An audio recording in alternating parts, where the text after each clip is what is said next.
Este es un barrio cerca de Santa Mónica, típico barrio americano, ¿no es cierto? Con jardines. Y es un barrio muy especial porque esta es la casa de Alf, donde se filmó la serie en los 80, Alf. Hay algunas remodelaciones, pero este es el lugar donde tantas veces, ahí en el patio, cuando comienza la serie,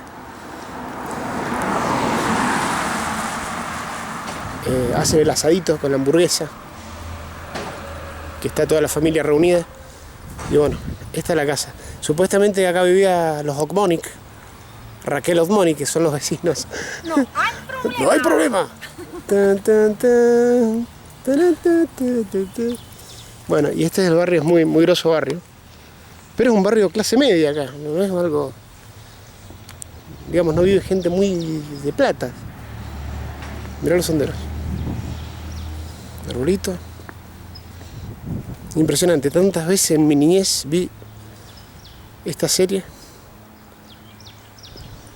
Y acá estar en este lugar es muy grosso, muy grosso.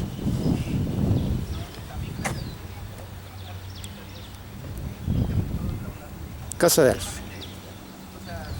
Los Ángeles, California. No hay problema.